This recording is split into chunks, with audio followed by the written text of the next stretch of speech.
Assalamualaikum warahmatullahi wabarakatuh. Halo, selamat pagi, selamat siang, selamat malam, sahabat-sahabat podcast RSPB semua. Kembali berjumpa bersama saya, Dr. Islamiyah Dewi Nianti, dokter spesialis anak di Rumah Sakit Mambala Batung Amuntai. Untuk hari ini, kami sudah menghadirkan 2 orang tamu di studio kami. Yang pertama ke Ibu Winda Olva. Jadi beliau adalah Kepala Ruang Neonatologi di RSPB. Apa kabar Ibu Winda? Alhamdulillah baik. Alhamdulillah. Bagaimana bayi-bayi di sana? Alhamdulillah hari ini ada 15 bayi, semuanya stabil. Alhamdulillah. Oke, untuk yang kedua, tamu kami hari ini adalah spesial sekali. Beliau adalah seorang ibu pejuang prematur ya. Bersama kami saat ini ada Ibu Amelia Putri. Ya, Ibu Amelia Putri, apa kabar? Baik Ibu, Alhamdulillah. Jadi sekarang usia berapa Ibu? Alhamdulillah sekarang 15 bulan Bu. Wow, Iya, sehat. Alhamdulillah sehat, tumbuh kembangnya bagus. Kemarin itu usia berapa Bu kalau boleh tahu? Lupa saya. Di 33 minggu kemarin saya melahirkan. Di Perina di bawah. Ruang bayi ya, ruang neonatologi. Kalau 33 minggu berarti sekarang usia? Sekarang usia 15 minggu Bu. 15 minggu. Salah, 15 bulan. 15 bulan. Kemarin dirawat di ruang Ibu Winda ya? Dirawat oleh siapa Ibu kalau boleh tahu kemarin? Kemarin dirawat sama Ibu Dr. Khalida. Dokter Khalida, ya soalnya kan di rumah sakit kami itu ada 3 orang dokter spesialis anak. Yang pertama saya, kemudian Dokter Khalida, spesialis anak, berhubung beliau saat ini sedang mengambil S2, PPDS konsultan kardiologi, dan satu lagi ada Dokter Naila, spesialis anak. Jadi yang menangani bayi-bayi kita di sini, khususnya di wilayah HSU itu ada 3 orang dokter spesialis anak. Boleh tahu nggak Bu, kita podcast ini dalam rangka apa?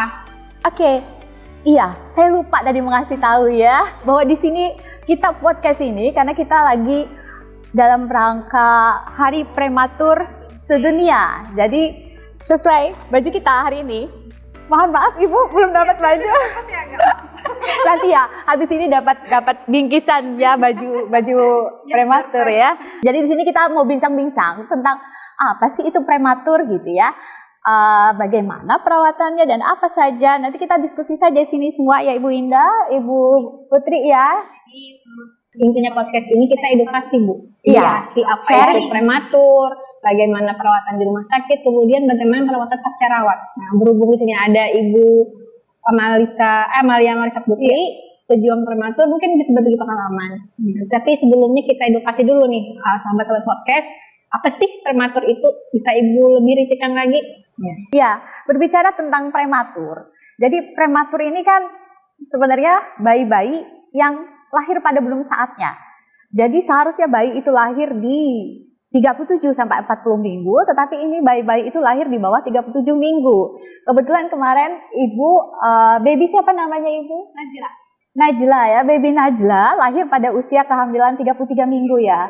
Nah, jadi kelahiran di bawah 37 minggu kita namakan dengan kelahiran prematur. Jadi sangat beresiko. Sedangkan kelahiran prematur itu sendiri itu dibagi menjadi 2. Yang pertama bagi 3, mohon maaf. Yang pertama, jadi prematur yang sangat muda, prematur sedang, dan late preterm infant gitu ya, prematur yang sudah hampir-hampir matur gitu. Jadi antara 28 sampai 32 minggu dikatakan prematur muda, kemudian prematur sedang itu antara 32 sampai 34, kemudian yang masukin ke 34 sampai 36 minggu sudah masuk ke arah prematur. Dan masukin 36 itu late preterm infant. Ibu, 36 minggu itu masuk prematur? 36 minggu prematur masih. Jadi di bawah 37 minggu kita anggap prematur. Mungkin kalau bahasa Banjarnya bayam matang. Bayam matang, iya kalau bahasa Banjar. Resikonya berarti masih kalau di bawah 37 minggu? Segala bayi yang lahir di bawah 36 minggu pasti punya resiko ya, terutama terkait kematangan organ-organnya, kematangan susunan saraf pusat, napasnya, saluran cerna, dan yang pastinya adalah infeksi yang kita takutkan. Terus Ibu, prematur itu kan kata Ibu tadi di bawah 36 minggu ke bawah. Tapi misalnya beratnya itu cukup aja 2.500 gram, itu masuk prematur atau berat badan lahir rendah, Bu? Jadi kalau prematur itu harus dibedakan sendiri dengan yang namanya berat lahir rendah. Ada prematur yang dia cukup berat badannya 2.500, tetapi usia kehamilannya usia kehamilannya di bawah 37 minggu. Tetap kita namakan prematur. Tetapi ada yang prematur, dia memang prematur sejalan dengan seiring berat badannya. Tetapi ada prematur yang berat badannya kurang dari usia kehamilannya. Tetap dinamakan itu adalah kurang masa kehamilan. Beratnya untuk berat. Tapi ada yang dia cukup bulan tetapi berat lahirnya kurang dari 2.500. Itu yang dinamakan dengan BBLR, berat badan lahir rendah. Nah, ini yang dinamakan dengan dismaturitas. Jadi tetap semua ada resikonya. Ya, prematur dan dismaturitas itu berbeda. Prematur itu dia karena kehamilannya kurang dari yang usia seharusnya dia lahir. Tetapi kalau beratnya rendah belum tentu prematur. Kalau prematur biasanya juga disertai berat lahir rendah, tetapi ada beberapa yang dia prematur beratnya mencapai 2.500 gitu.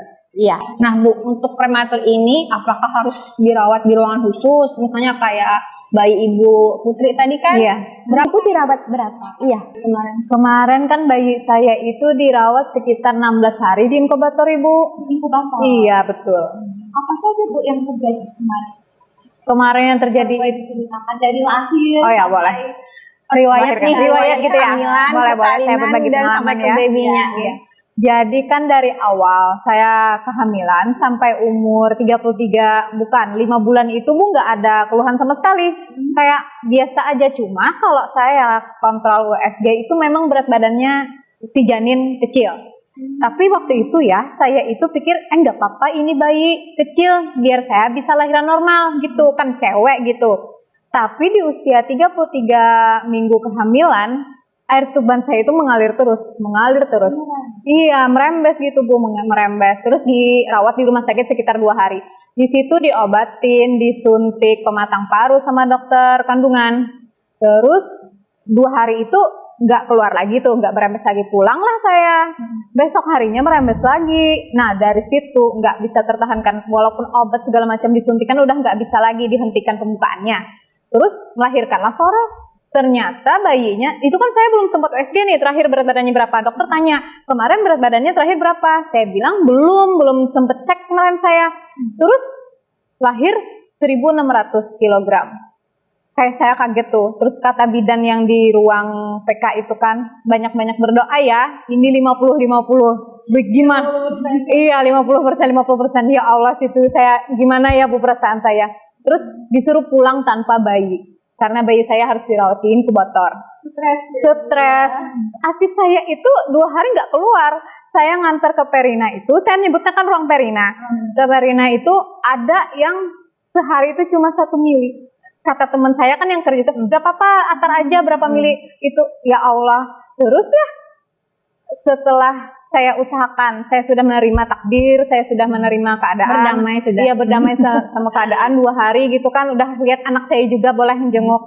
Jadi ASI saya itu kan saya coba minum pelancar ASI, saya pijat laktasi. Alhamdulillah ya dari 1 mili 2 mili itu sampai 1 hari itu saya nganternya 10 kantong, 5 kantong. Alhamdulillah ya. Lahirnya spontan Bu? Lahir spontan Ibu. Iya, spontan gitu. Kalau berdasarkan pengalaman Ibu Putri tadi kan itu ketubannya merembes. Iya. Itu kan kalau bahasa kita ketuban pecah dini ya Bu. Nah, jadi ini penyebab prematur nih apakah APD itu atau ada penyebab lain Bu untuk penyebab prematur ini? Jadi penyebab prematur itu sendiri tuh banyak. Ada 3 faktor ya. Yang pertama faktor ibu, faktor janin, dan faktor plasenta. Nah kebetulan pada si baby Najla ya Bu Putri ya, kemarin karena ada faktor ibu ya, ketubannya pecah ya, sehingga sudah kesejahteraan janin terganggu, sehingga itu bayi memang layaknya harus dikeluarkan sebelum dia 24 jam karena takutkan nanti akan terjadi infeksi. Dan memang kalau air ketuban itu keluar, kesejahteraannya pasti terganggu dan bayi akan jadi sakit nanti. Lama-lama dia makin memburuk nanti di dalam kandungan kalau dia tidak dikeluarkan. Dan alhamdulillah lahirnya spontan ya Bu ya, karena beratnya tadi kecil. Kan Bu, resiko dari masa kehamilan, Iya. pas dia sudah lahir dirawat di ruang neonatologi ataupun perina sebutannya, itu risiko apa lagi Bu yang mungkin akan terjadi pada bayi prematur? Ya, bayi itu idealnya kan lahir di usia dia cukup bulan ya, 37 minggu. Tetapi kalau bayi itu lahir sebelumnya, berarti ada berbagai resiko. Walaupun dede itu lahir langsung nangis ya, si bayi masih cengah-cengir gitu ya langsung. Tetapi problem utamanya adalah napas ya. Walaupun dia sudah dilakukan pematangan paru ya, belum tentu surfaktan yang dikeluarkannya bisa untuk mengembangkan paru. Sehingga problem paru adalah problem yang paling berbahaya ya untuk bayi prematur. Kemudian yang kedua, pada usia kehamilan di bawah 34 minggu. Di bawah 34 minggu itu bahayanya apakah pusat di otaknya untuk pusat napasnya itu sudah bagus. Jangan-jangan ini si bayi bisa lupa napas yang dinamakan apnu ya. Jadi bayi yang ya kita namakan lupa napas itu kalau istilah alamnya ya. Kalau kita bahasa medisnya itu apnu of prematurity. Jadi itu bayi-bayi yang di bawah, terutama ya di bawah 34 minggu cenderung terjadi AOP, yaitu yang harus diperhatikan. AOP itu apnu of prematurity tadi yang lupa napas dan jaraknya itu 20 detik gitu. Kita pantau. Jadi takutkan nanti kalau di rumah lupa napas mulu, akhirnya benar-benar lupa dia. Benar-benar nggak ada lagi napasnya gitu ya. Problem napas berarti Ya, Bu. problem napas. Problem Kemudian lainnya apa Bu? kalau terkait kasus ini ya ketuban pecah dini berarti resiko infeksi ya sangat mungkin ya. Sudah dia napasnya belum stabil, kemudian juga infeksi ya. Ditambah lagi kematangan saluran cerna apakah bagus? Dan yang ketiga, apakah dia bisa koordinasi antara menelan dan bernapas. Jadi koordinasi bayi di bawah 34 minggu itu antara untuk menelan, mengisap, dan bernapas itu masih belum sinkron, masih belum bisa dia mengkoordinasikan. Jadi itu yang ditakutkan nanti bahayanya untuk bayi prematur di bawah 34 minggu ya. Kalau di atas 34 minggu masih mungkin untuk bisa ya, untuk bahaya-bahaya yang tersebut itu masih kita minimalisasikan. Problem napas kan untuk bayi prematur ini kayak lupa napas. Kemudian kapan sih Bu bayi prematur ini mendapat nutrisi atau ASI? Ya. Wah, ini yang penting banget nih ya. Sering mama-mama bayi itu gini, Bu, anak saya sudah disusukan belum? Bu, anak saya ini susu formulanya apa gitu. Iya. Ya, sering seperti itu, kok nggak disusui gitu nah Bu. Jadi bayi-bayi nih ya yang dirawat di ruang bayi, saya ini klarifikasi dulu untuk bayi ya. Dulu namanya ruang perinatologi ya Ibu ya. Ruang perinatologi. Jadi istilah perinatologi itu adalah bayi sejak janin sampai dia bayi itu lahir. Itu perinatologi, makanya diubah. Jadi UKK neonatologi merubah ruang menjadi ruang neonatologi. Jadi neonatologi itu definisinya dari sejak bayi itu lahir sampai usia 28 hari. Jadi sekarang namanya ruang neonatologi Ibu. Ya. Masih bisa kan Bu usia koreksi kayak bayi? Bisa. Tadi kan 33 minggu. Nah, jadi kan usia koreksinya masih 7 minggu. Jadi nanti perawatan di ruang neonatologi itu sampai 44 minggu. 44 minggu karena ada faktor koreksi. Jadi kalau misalnya dia ya yang bisa secara kasarnya lah. Tetapi kalau kita sudah tahu usia kehamilannya berapa, kemudian kita akan lakukan dengan faktor koreksi ya. Kalau merawat ASI tadi Bu, ASI tadi ya, lupa lagi. ini. Ya, jadi makanan terbaik bayi ya Bu ya, pasti semua berharap ASI adalah makanan terbaik dan semua mengerti itu. Tidak ada yang pengen memberikan susu formula, tetapi biasanya kendalanya, apakah sudah keluar ASIku pada usia kehamilan segini ya, di bawah 36 minggu udah keluar, bahkan yang 37 minggu yang aterem aja merasa belum keluar ini ASI ya. Padahal ASI itu dia bisa keluar karena sudah terproduksi. Tinggal bagaimana kita mengeluarkannya. Jadi ada hormon prolaktin yang memang sudah terbentuk. Makanya isi ya payudara kita makin lama makin bengkak gitu karena proses itu ya. Tetapi dengan adanya penurunan dari progesteron itu, jadi dia akan nanti prolaktinnya akan bekerja saat kita melakukan pumping atau memerah ASI atau isapan bayi, maka ada oksitosin yang keluar. Maka di situ akan muncullah nanti air susu. Jadi kolostrum sebenarnya udah bisa kita dapatkan. Misalnya bayi yang dari SC pun kita bisa lakukan pemerahan ASI saat ibu masih dijahit gitu. Nanti bisa kita pumping. Jadi nanti petugasnya mungkin yang bisa pumpingkan memompa ASI. Jadi kita ambil 1 cc tadi seperti bayi baby Najla itu ya. 1 cc itu sangat berharga loh. 1 cc itu memang bayi kecil itu kan nggak harus banyak ya ASInya ya. Kita 0, yes. Jadi sebesar kelereng gitu. 0,1 aja kita bisa berikan, paling nggak kita basahin mukosa bukalnya gitu. Jadi keserap gitu si ASI itu ya lewati pembuluh darah di bukal, di bagian dalam mulut ya, di pipi gitu.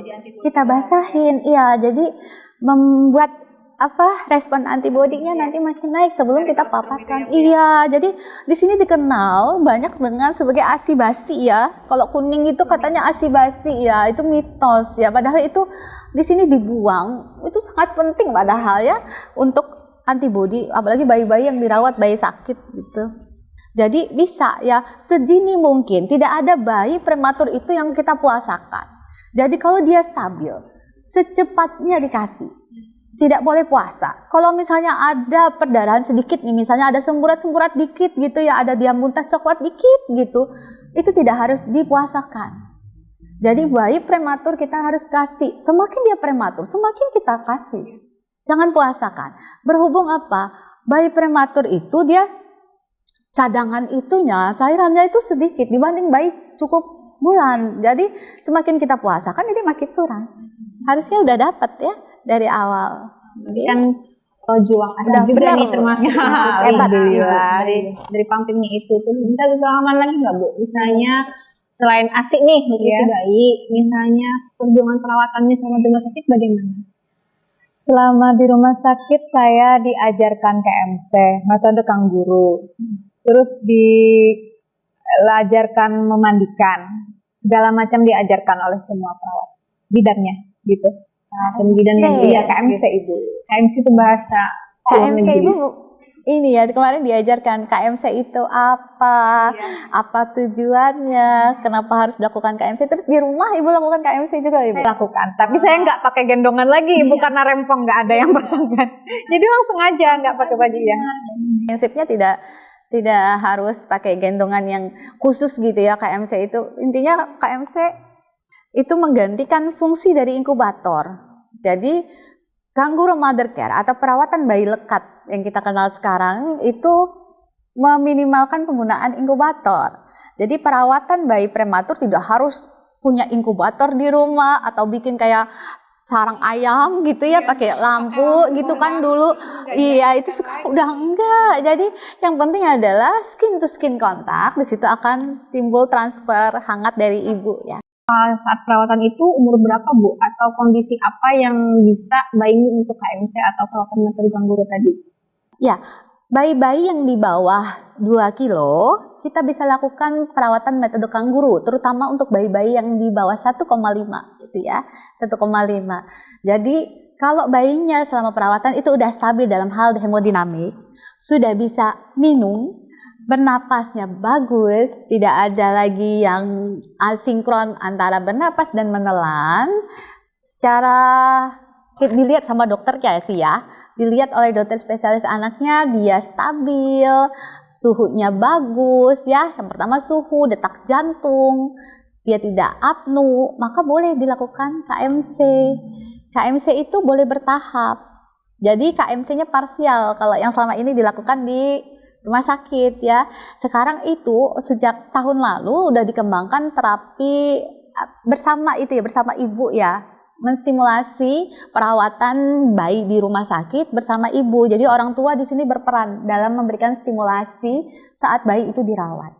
Jadi tidak dipisahkan lagi yang orang tua hanya boleh berkunjung tanpa boleh megang, orang tua tidak boleh memberikan apa-apa kayak gitu, padahal boleh ya langsung gitu. Nah, untuk KMC tadi bertahap kata Ibu, bertahap ini dalam jangka waktunya kah atau bagaimana? Kita mengajarkan, membiasakan. Yang pertama membiasakan si baby ya, baby untuk bisa melekat sama ibunya atau walinya ya gitu ya. Yang pertama itu, kemudian kita pantau apakah ibunya juga kuat gitu ya. Dan pantaunya hemodinamik bayinya selama 2 jam dulu mungkin. Kalau ibunya mampu, bayinya mampu. Kalau misalnya bayinya sudah gelisah, bayinya ada masalah selama 2 jam itu berarti kita tunda lagi KMC-nya, kita coba. Tetapi kalau 2 jam Dedek tidak ada masalah, dia anteng-anteng aja, ibunya tidak apa-apa ya, berarti kita bisa lanjutkan pada periode atau hari berikutnya, KMC dipanjangin lagi gitu. Tidak harus bahwa harus 2 jam, KMC 4 jam, 4 jam atau 6 jam, tidak. Kalau ibu yakin sudah bisa melakukan perawatan seperti itu di rumah, maka boleh. Pengalaman Ibu Putri lagi ini, KMC pertama kali itu bagaimana rasanya Bu? Persiapan apa dulu ibunya atau persiapan bayinya gimana? Atau sudah baca-baca mungkin sebelumnya, atau udah dijelasin. Iya. Apa sih Kak? Memang saya sebelumnya memang sudah dijelaskan sama teman saya yang kerja di situ.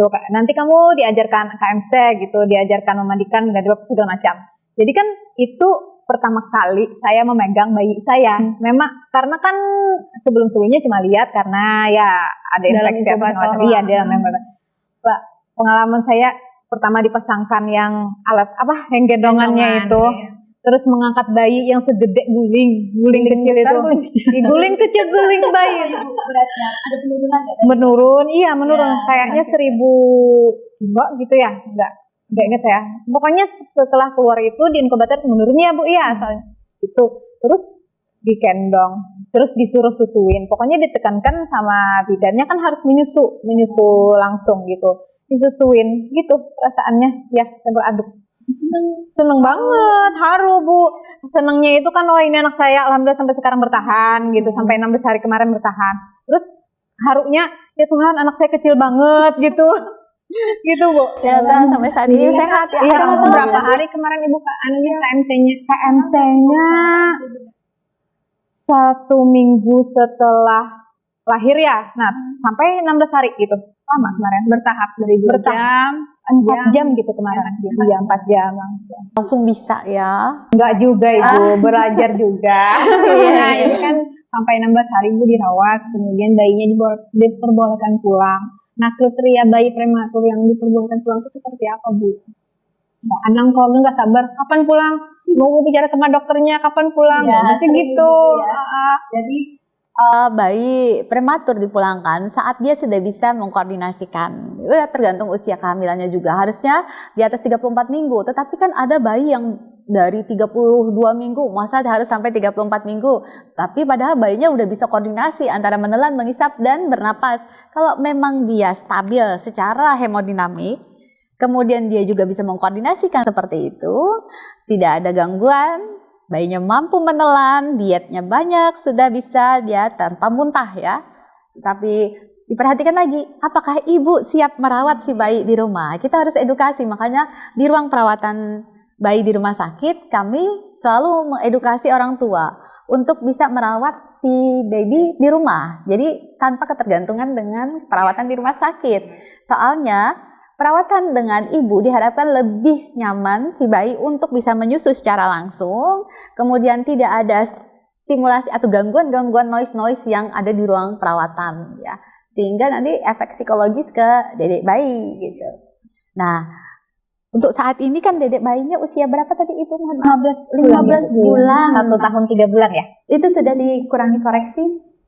Belum. Iya, berarti 7 minggu. Kurangi 7 minggu.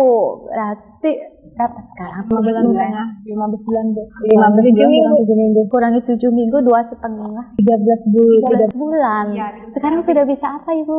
Sudah bisa ini Bu, jalan yang di sisi, iya benar, jalan dia. Iya, berarti perkembangan bayi prematurnya sesuai gitu ya, berhasil berarti ibu merawat bayi. Cuma memang benar ya Bu, berat badan di bayi prematur itu agak lebih kurang cepat dari yang normal. Kayak anak saya itu kan sekarang 8 kilo 4 on. Kalau umuran dia saya lihat kan ada yang 10 kilo gitu, ada yang 9 kilo lebih gitu Bu. Sebenarnya tidak ya, sebenarnya bisa. Kita kan mengejar pertumbuhannya ekstrauterin. Jadi kita bikin KMC itu untuk membuat seperti halnya di dalam kandungan gitu ya, hangat gitu, menyiapkan kondisi seperti dia di dalam kandungan. Dan kita mengejar nutrisi pun seperti ekstrauterin itu kita bisa catch up. Seperti di luar rahim. Iya, gitu. seperti di luar rahim. Jadi tidak ada perbedaan pemberian nutrisi untuk bayi prematur maupun bayi yang cukup bulan. Tetapi ini semua tergantung. Kalau dia bayi ASI, kualitas ASI ibu banyak gitu ya, kuantitasnya banyak. Nah, kalau misalnya ASINya berlebih, biasanya yang kita pakai teknik menyusuinya dulu yang pertama. Yang kedua, kalau misalnya ASINya berlebih, kita bisa menggunakan hand milk. Jadi ASI belakang, ASI yang belakang yang banyak mengandung lemak itu yang kita berikan ke baby. Tetapi kalau itu misalnya kita berikan secara per sonde atau pakai sendok gitu ya. Kalau bayinya masih menyusu langsung gitu, kita bisa atau hand milk itu yang kalau kita pumping. Kalau bayinya nyusu langsung ya tidak apa-apa. Tetapi bayi yang menyusu langsung, direct breastfeeding pun bisa mengejar pertumbuhan ekstrauterin tanpa harus ditambah penggunaan susu formula. Nah, tetapi kalau misalnya ASINya berlebih dan berat badannya tetap tidak mau naik, maka kita bisa menambahkan suatu formula. Formulanya bukan susu formula, tetapi human milk fortifier. Jadi, setiap 25 cc maka akan ditambahkan satu saset human milk fortifier. Itu untuk meningkatkan kalori. Karena lambung bayi itu kecil, maka volumenya yang sedikit tetapi frekuensinya sering. Nanti makin lama lambung bayi akan awalnya sebesar kelereng, kemudian nanti sebesar bola pingpong, nanti bola kasti, telur ayam dulu ya, baru bola kasti, baru nanti makin lama makin gede. Jadi nanti volumenya dinaikin, frekuensinya diturunin untuk menurunkan gangguan kalau mau tidur bayi. Berat badan tadi nih, belum nyambung lagi ya. Kadang ini MPASI-nya Bu, banyak ibu-ibu bayi prematur nanya, gimana MPASI-nya? MPASI untuk bayi prematur ya. Jadi ini terkait perkembangan. Kalau perkembangan kita berdasarkan milestone ya, milestone. Kalau untuk perkembangan kita lihat berdasarkan faktor koreksi, usia koreksi. Kalau misalnya bayinya tadi ya, misalnya bayinya 36 minggu aja ya. Ini untuk mudahnya, berarti koreksinya 4 minggu, berarti 1 bulan. Berarti kalau misalnya dia dilakukan MPASI, maka MPASI-nya kalau memang dia bayinya belum siap ya kita stimulasi untuk menyiapkan bayi agar bisa kematangan susunan saraf pusat, kematangan saraf dan fisiknya untuk siap diberikan makan. Itu apakah dia harus di 5 bulan atau di 6 bulan? Masih bisa dipanjangin kan? Karena dia dikoreksi. Jadi bayi yang dia kronologisnya 6 bulan, kalau dedek kronologisnya nanti 7 bulan.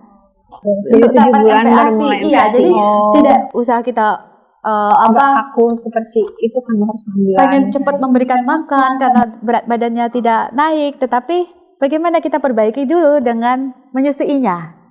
Tetapi kalau ternyata sudah diperbaiki, proses menyusuinya, laktasinya udah benar, ternyata tetap tidak mau naik berat badan, tetapi si bayi sudah mampu untuk diberikan MPASI, kenapa tidak diberikan MPASI? Boleh tetap, jadi tidak saklek ya untuk feeding rule atau pemberian MPASI.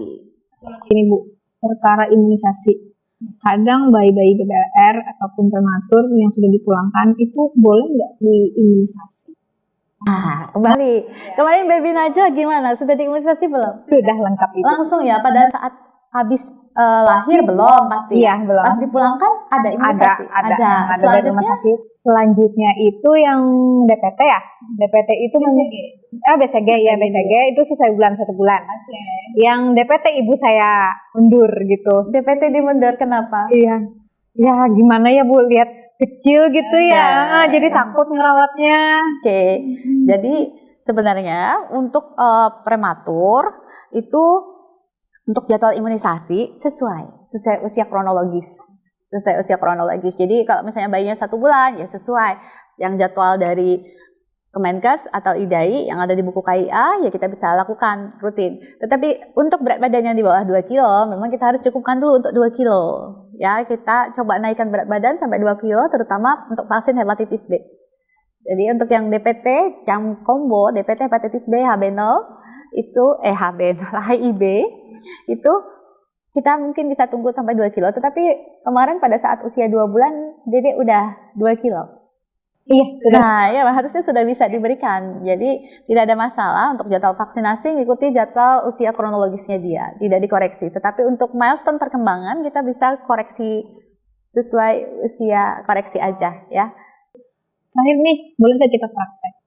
Bagaimana pengalaman Ibu Putri KMC atau tukang guru di bawah kita berbagi? Ini misalnya bayinya dipulangin, prematur 36 minggu, tapi beratnya di bawah 2 kilo. Nah, bisa lakukan KMC ya. Seperti mengulang kembali pengalaman Putri di ruang neonatologi. Pengalaman saya 15 Jadi persiapannya itu mamanya sudah harus makan. Iya. Terus pakai baju yang bisa dilepas bagian atas, terus bawahnya bisa pakai celana ataupun legging, celana panjang. Dan yang terpenting juga harus mandi. Harus mandi benar. Karena terbuka. Itu ibu-ibu yang habis SC atau habis melahirkan tuh takut mandi. Yang SC itu kan harus takut kena jahitan. Pokoknya diusahakanlah ibunya mandi. Soalnya sering kami menemukan bayi-bayinya itu lupa napas lama karena mencium seperti itu lah. Aroma-aroma jahat. Jadi ibu sudah makan, ibu sudah mandi. Nah, jadi kan kebersihan higiennya sudah bagus. Jadi bayinya itu dibolehkan KMC atau untuk tukang guru sudah stabil, hemodinamiknya bagus, nutrisinya sudah bagus. Kemudian kita pakai gendongan khusus, dibuat khusus. Jadi ini di tengahnya ada semacam kantong untuk supaya bayinya itu enggak ke bawah, enggak melorot. Jadi bayi sudah pakai popok, di bawah ini pakai popoknya taruh di bawah pangkal tali pusat, kemudian kita lekatkan. Nah, kalau pertama sih di ruang neonatologi kami bantu. Kalau sudah yang kedua, selanjutnya kami minta bapaknya ataupun keluarga yang bisa membantu nanti di rumah untuk menyiapkan bayi. Nah, kemudian mamanya sudah lepas baju sama BH. Nah, kemudian didekapkan skin to skin. Jadi bayinya itu seperti posisinya kayak kodok lah, ngangkang. Kulitnya nyatu ke mamanya. Dekatnya mana di bagian bahu. Satu ke bahu, ini ke bawah. Persis kayak gini kecil kemarin di rumah. ada masih Bu. Biar jadi Jangan kenangan. lupa pakai topi. Bayinya masih rawan hipotermia atau kedinginan. Ya, itu yang paling diperhatikan ya. Bayi prematur ini bagaimana kita bisa menjaga kehangatan. Mamanya juga diajari kalau bayinya tiba-tiba biru atau bayinya tiba-tiba lupa nafas atau misalnya bayinya mau nyusu, bisa langsung ke payudara mama. Kemudian kita tutup lagi dengan Perjuangan kimono. sekali. Kalau di rumah bisa pakai kimono, bisa pakai kemeja, bisa Baju mandi juga. baju mandi boleh. Kalau di Perina semua disediakan. Kita tutup. Nah, Kayak gini sekitar 4 jam. paling lama 4 jam, 4-5 jam. Benar. Kalau ibu mau masak-masak juga boleh, Bu. Sama. Kalau di rumah bisa. Kalau di rumah sambil beraktivitas memang Ibu kalau di rumah sambil menyusui gini. Seru ya. Aduh, seru banget. Pengganti inkubator. Ya. Kehangatan dari mama langsung. Jadi begini ya, KMC itu tidak harus pakai gendongan seperti ini, dimodifikasi boleh pakai apa tuh kain sarung panjang gitu bisa, ya. tapi bahalai. Tapi ya sarung Atau sarung, panjang. selendang. Iya. Prinsipnya itu mendekapkan bayi ke dada. Oke. Jadi seru sekali ya pembahasan kita tentang prematur, dan kita sudah mendengarkan dengan jelas sekali bagaimana perjuangan seorang ibu prematur dan bagaimana kita sudah bisa memperluas ilmu kita tentang dunia prematur itu sendiri. Jadi untuk hari ini kayaknya sekian dulu aja ya bincang-bincang kita kali ini. Mungkin nanti bisa dilanjut lagi dalam event yang selanjutnya. Terima kasih atas kehadiran dari spesial sekali di sini Ibu Putri. Terima kasih sama-sama. Senang berbagi. juga. Terima kasih Bu Informasi. Ida. Terima kasih atas ajaran KMC-nya. Jadi ibu-ibu, bapak-bapak, teman-teman semua, demikianlah podcast RSPB hari ini. Sampai jumpa lagi kita di lain waktu pada session dan event yang berbeda. Terima kasih. Assalamualaikum warahmatullahi wabarakatuh. Salam sehat semua.